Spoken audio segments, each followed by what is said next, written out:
சென்னையில பாத்தீங்கன்னா நிறைய தற்கூரிங்க அந்த வேலை செஞ்சுக்கிட்டு தான் இருக்குது. என்னன்னு பாத்தீங்கன்னு வச்சுக்கோங்களேன், கரெக்டா அப்பதான் பாத்தீங்கன்னா எல்லோ சிக்னல் போடுவான். கஸ்டமர் சொல்லுவாங்க, அப்பா சிக்னல் போறதுக்குள்ள கிராஸ் பண்றப்பா அப்படின்னு சொல்லிடுவாங்க கஸ்டமர் ஈஸியா. நம்ம ஆளுங்க என்ன பண்ணுவாங்க, போயிடலாம் அப்படின்ட்டு டக்குன்னு போயிருவாங்க. அந்த நேரத்துல பாத்து எவனாச்சும் குறுக்க வருவான், இடிச்சு எதனாச்சும் ஆயிடுச்சுன்னு வச்சுக்கோங்களேன், கஸ்டமர் மயிரா போச்சுட்டு நீ தானே இப்ப விட்ட, நீயே பாத்துருவான்னு வேற கேப் புக் பண்ணி போயிருவாரு.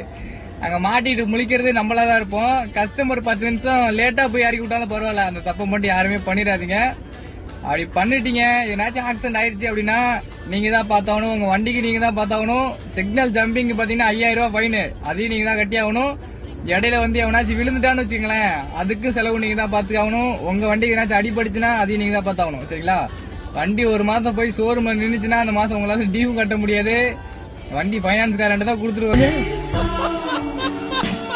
சரிங்களா? பாத்துங்க, தயவு செய்து இந்த கஸ்டமர் சொல்றாங்க, அவங்க சொல்றாங்க, இவங்க சொல்றாங்கன்னு கிராஸ் பண்ணி போய் மாட்டிக்காதீங்க.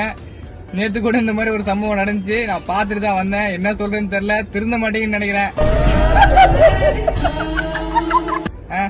சில டிரைவர்ஸ்க்காக நான் சொல்றேன். சரிங்களா? மறக்காம இந்த மாதிரி சிக்னல் ஜம்ப் பண்ணும்போது இந்த வீடியோ தான் உங்களுக்கு ஞாபகம் வரணும். பாத்துங்க, சேவ் பண்ணி